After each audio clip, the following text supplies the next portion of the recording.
मनुष्य के सारे संबंधों का आधार है अपेक्षा। पति कैसा हो जो मेरा जीवन सुख और सुविधा से भर दे। पत्नी कैसी हो जो सदैव मेरे प्रति समर्पित रहे। संतान कैसी हो जो मेरी सेवा करे, मेरा आदेश माने।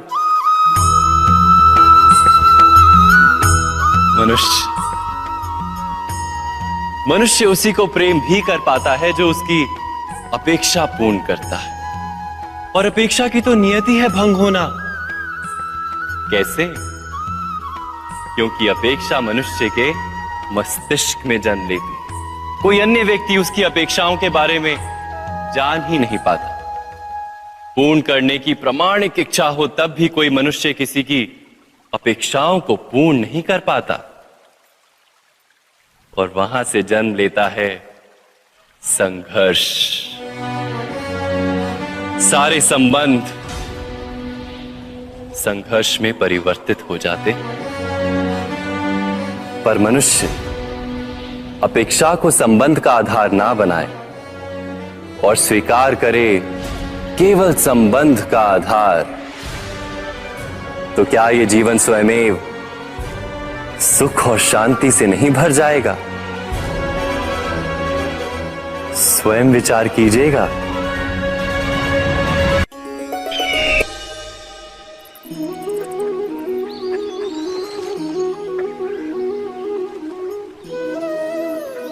समय के आरंभ से ही मनुष्य को एक प्रश्न सदा पीड़ा देता है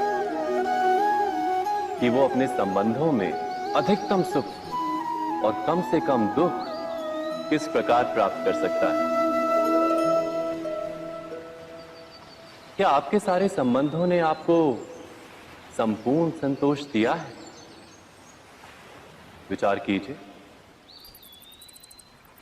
हमारा जीवन संबंधों पर आधारित है। हमारी सुरक्षा संबंधों पर आधारित है। इसी कारण हमारे जीवन के सारे सुखों का आधार भी संबंध है। किंतु फिर भी हमें संबंधों में ही अधिकतर दुख क्यों प्राप्त होते हैं?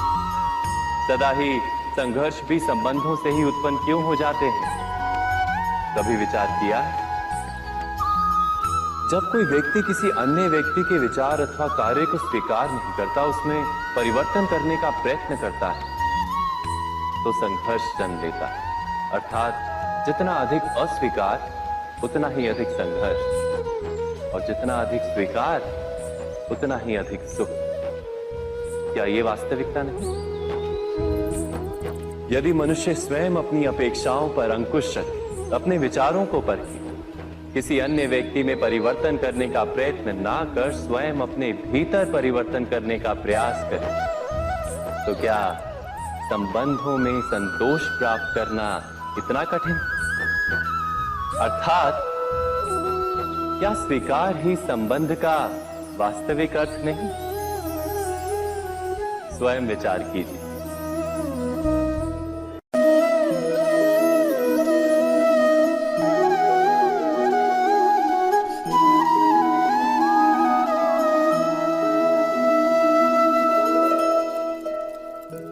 जब किसी व्यक्ति को किसी घटना में अन्याय का अनुभव होता है, तो वो घटना उसके अंतर को झकझोर देती।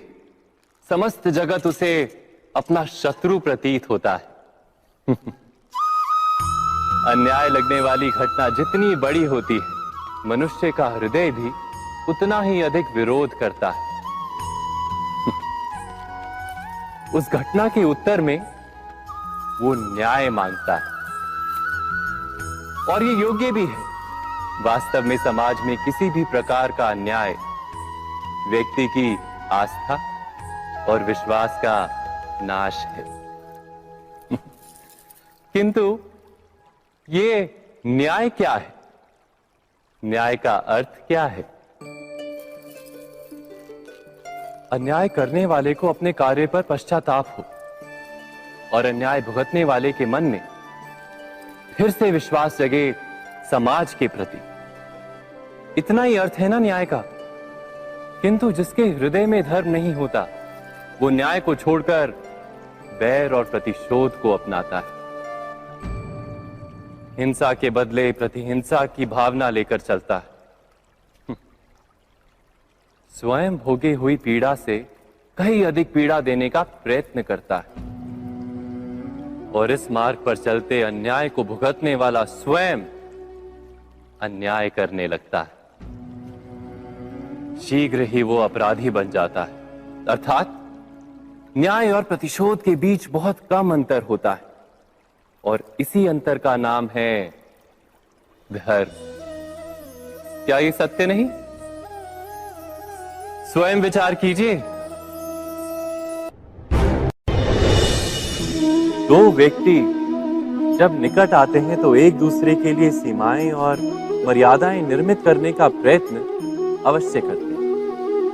हम यदि सारे संबंधों पर विचार करें तो देखेंगे कि इन सारे संबंधों का आधार यही सीमाएं हैं जो हम दूसरों के लिए निर्मित करते हैं और यदि अनजाने में भी कोई अन्य व्यक्ति इन सीमाओं को तोड़ता है तो उसी क्षण हमारा हृदय क्रोध से भर जाता है।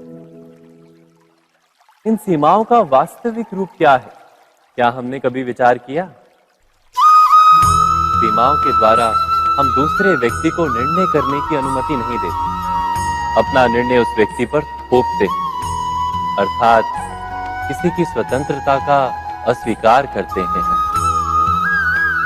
और जब स्वतंत्रता का अस्वीकार किया जाता है तो उसका हृदय दुख से भर जाता है और जब वो सीमाओं को तोड़ता है तो हमारा हृदय क्रोध से भर जाता है। क्या ऐसा नहीं होता?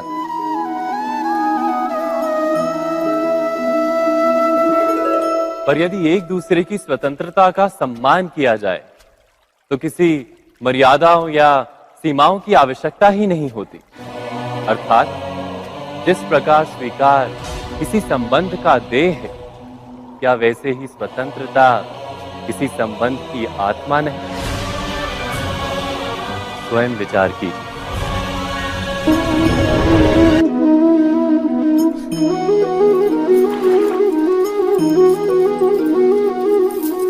पिता सदा ही अपने संतान के सुख की कामना करते हैं, उनके भविष्य की चिंता करते रहते हैं।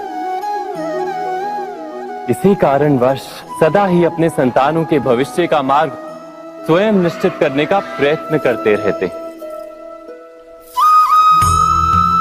जिस मार्ग पर पिता स्वयं चला है, जिस मार्ग के कंकर पत्थर को स्वयं देखा है, मार्ग की छाया, मार्ग की धूप को स्वयं जाना है, उसी मार्ग पर उसका पुत्र भी चले, यही इच्छा रहती है हर पिता की। निसंदेह उत्तम भावना है ये,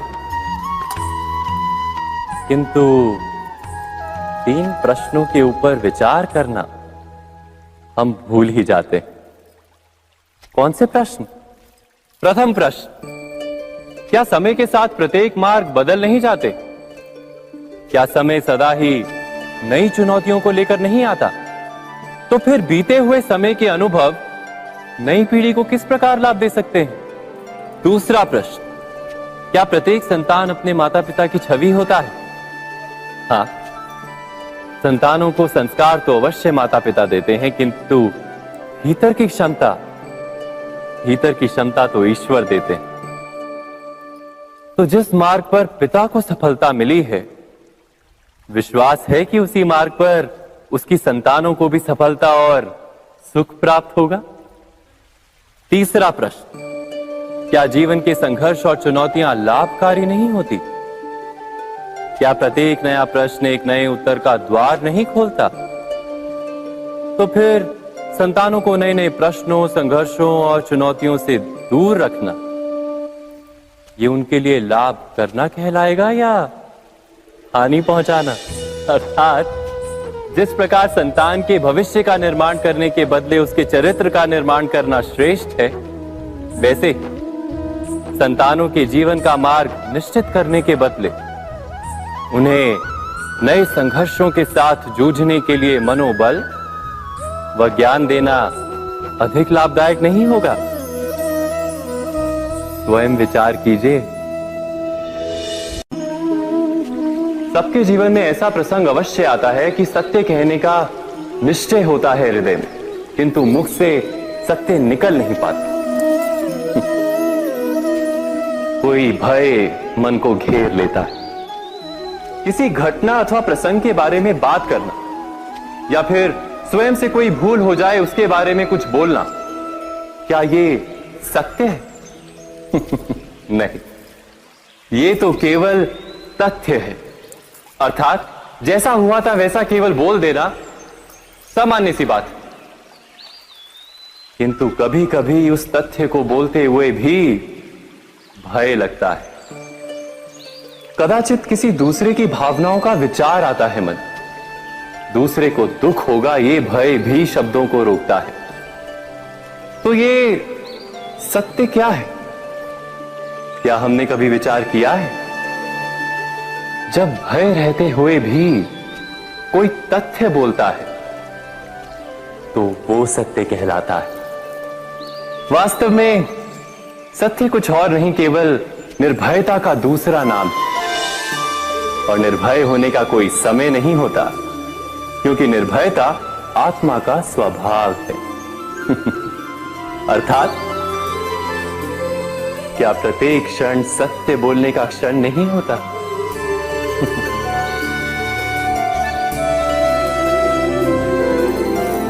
स्वयं विचार कीजिए। जब भी किसी की आशा और इच्छा भंग होती है तो उसका हृदय क्रोध से भर जाता है। जिस व्यक्ति को वो अपना अपराधी समझता है उसे दंड देने का प्रयत्न करता है। पर क्या हमारी इच्छा या आशा का भंग होना क्या सदा ही किसी का अपराध होता है? इच्छाओं के अपूर्ण रहने के तो कई कारण हो सकते हैं। कुछ तो संजोग के कारण अधूरी रह जाती हैं और कुछ नियति के कारण। और कभी कभी इच्छाओं का स्वरूप ही ऐसा होता है कि वो पूर्ण नहीं हो पाती। बिना परिस्थिति पर विचार किए किसी को अपराधी मान लेना न्याय नहीं, प्रतिशोध है। न्याय का आधार तो दया है, करुणा है, और प्रतिशोध का आधार क्रोध, अहंकार। अर्थात हृदय में करुणा धारण किए बिना किसी के अपराध के विषय में विचार करना, किसी को दंड देना, क्या अपने आप में ही अन्याय नहीं? स्वयं विचार कीजिए।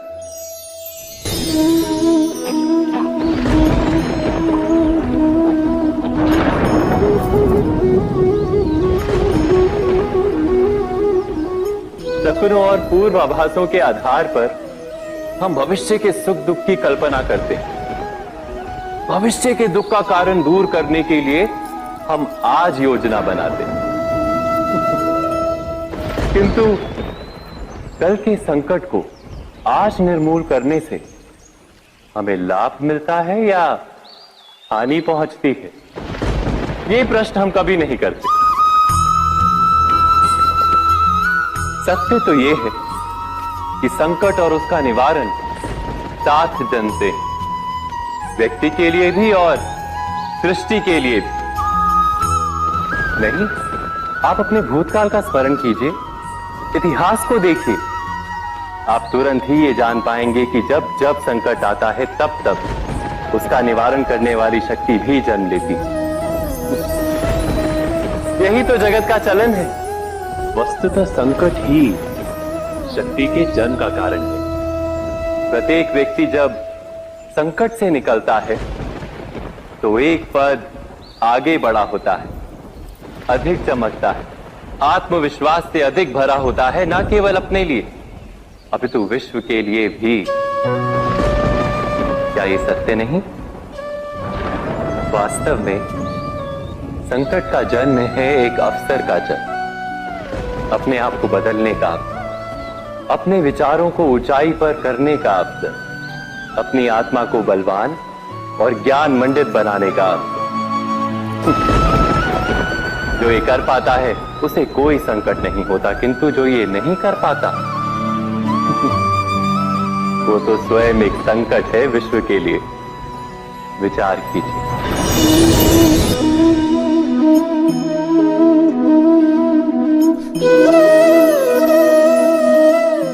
परंपरा में धर्म बसता है और परंपराएं ही धर्म को संभालने का कार्य करती हैं, ये सत्य है।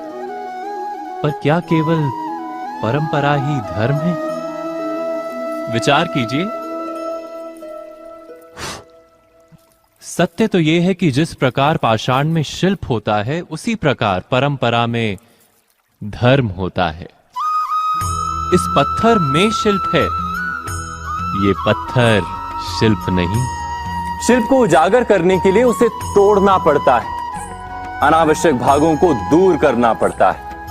ठीक उसी प्रकार परंपराओं में धर्म ढूंढना पड़ता है। जिस प्रकार इंद्र पूजा की परंपरा को तोड़कर गोवर्धन पूजा का धर्म ना ढूंढा जाता, तो यादवों को उनकी मुक्ति का मार्ग नहीं मिल पाता। अर्थात परंपरा को पूर्णता छोड़ देने वाला धर्म से वंचित रह जाता है, और परंपरा का अंध अनुकरण करने वाला भी धर्म को प्राप्त नहीं कर पाता। कहते हैं हंस के पास नीर क्षीर विवेक होता है। दूध में मिले पानी को छोड़कर केवल दूध ही ग्रहण करता है। तो क्या सच्चा धर्म प्राप्त करने के लिए हृदय में ज्ञान से जन्मा विवेक आवश्यक है? और ऐसे विवेक के बिना जिसे धर्म मान भी लिया जाए, जो वास्तव में धर्म ना भी हो, ऐसा भी तो हो सकता है। स्वयं विचार कीजिएगा।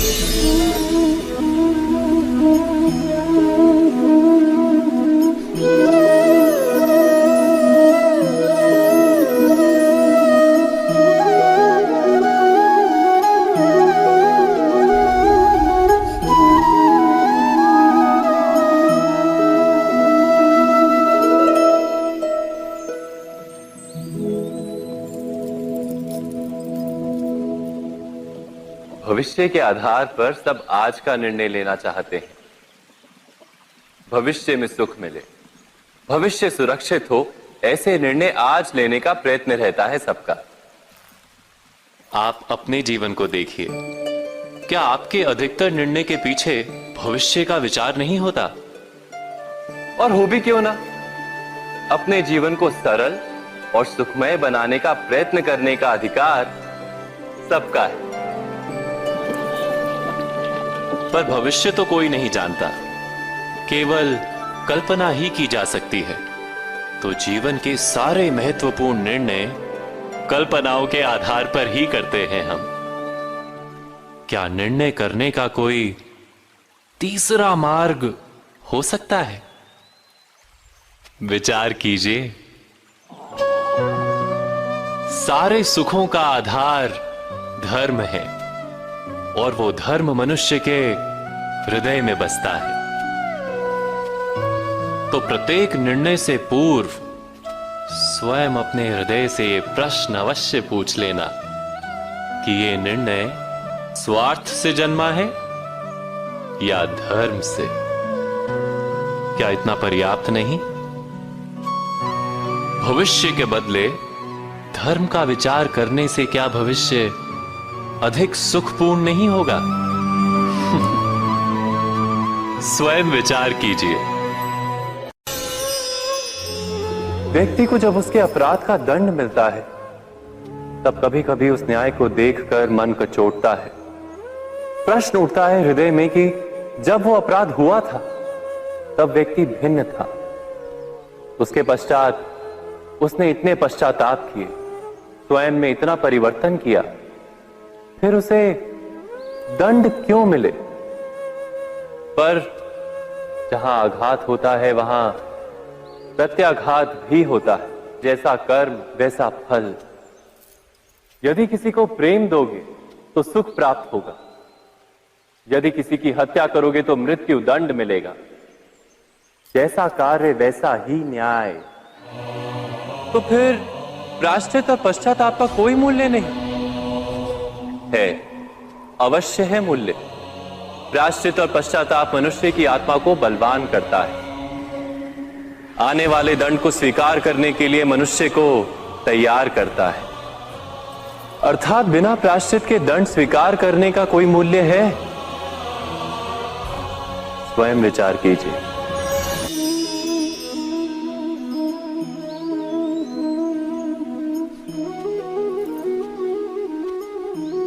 जब अपने किसी अच्छे कार्य के उत्तर में दुख प्राप्त होता है अथवा किसी को उसके दुष्ट कार्य में सुख मिलता है, तो मन अवश्य ये विचार करता है कि अच्छा कार्य करने का, धर्म के मार्ग पर चलने का तात्पर्य क्या है। पर दुष्ट आत्मा को क्या प्राप्त होता है ये भी देखिए। दुष्टता करने वाला हृदय सदा चंचल रहता है, अकुलाता रहता है। मन में सदा नए नए संघर्ष उत्पन्न होते हैं। अविश्वास उसे जीवन भर दौड़ाता है। क्या ये सुख है? जबकि धर्म पे चलने वाले, अच्छा कार्य करने वाले, सच्चरित्र व्यक्ति का हृदय शांत रहता है। परिस्थितियां उसके जीवन के सुख में बाधा नहीं बनती। समाज में सम्मान और मन में संतोष रहता है सदा। अर्थात अच्छा बर्ताव भविष्य में किसी सुख का मार्ग नहीं। अच्छा बर्ताव स्वयं सुख अथवा बुरा बर्ताव भविष्य में किसी दुख का मार्ग नहीं। अधर्म उसी क्षण दुख उत्पन्न करता है। धर्म से सुख नहीं, धर्म स्वयं।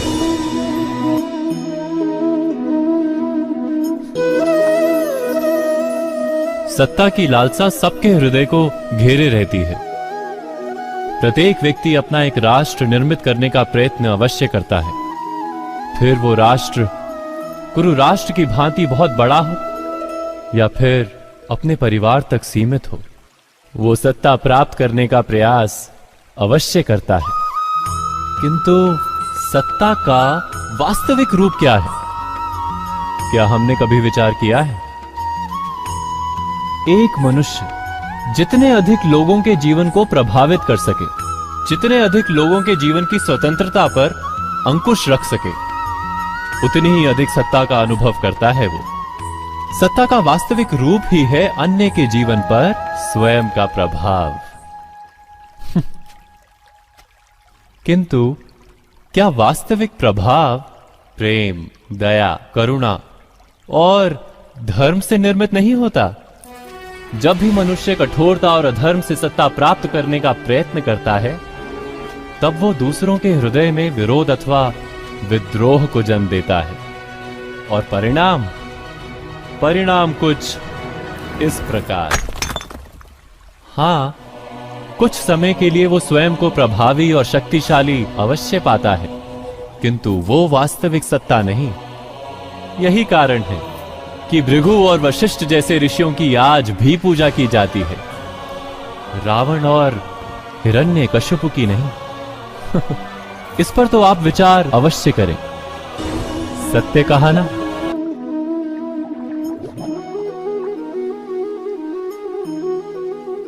इस संसार में आने वाला प्रत्येक बालक संपूर्णतः संस्कार रहित होता है। उसके अंतर पर ना किसी अच्छे संस्कार के चिन्ह अंकित होते हैं, ना ही बुरे संस्कार के। अर्थात जन्म से बालक में ना कोई गुण होता है और ना ही कोई दोष। तो ये दोष अथवा गुण किस प्रकार प्राप्त होते हैं? क्या हमने कभी विचार किया है? जो बात माता पिता के मुख से निरंतर सुनी जाती है, वही बात उनकी संतानों के हृदय का संस्कार बनती है। जैसे किसी गांव में नदी तट तक एक पगडंडी बन जाती है केवल उस मार्ग पर बार बार चलने के कारण। अर्थात माता पिता के हृदय की इच्छाएं उनकी संतानों के हृदय का दोष अथवा गुण बनकर जन्म लेती हैं। क्या ये सत्य नहीं?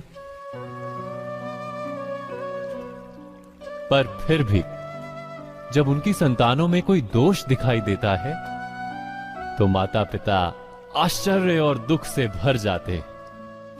माता पिता का हृदय ये प्रश्न करता है कि उनकी संतानों में ये कुसंस्कार आए कहां से? सत्य तो यही है कि माता पिता अपनी संतानों को अनजाने में ही कुसंस्कार के बीज दे देते हैं, जो उनके संतानों की हृदय भूमि पर कुसंस्कार का वृक्ष बनकर उगता है। अर्थात अपनी संतानों को सुसंस्कारी और धर्ममय बनाने की आशा रखने वाले प्रत्येक माता पिता को प्रथम अपने हृदय की इच्छाओं पर अंकुश रखना क्या अनिवार्य नहीं?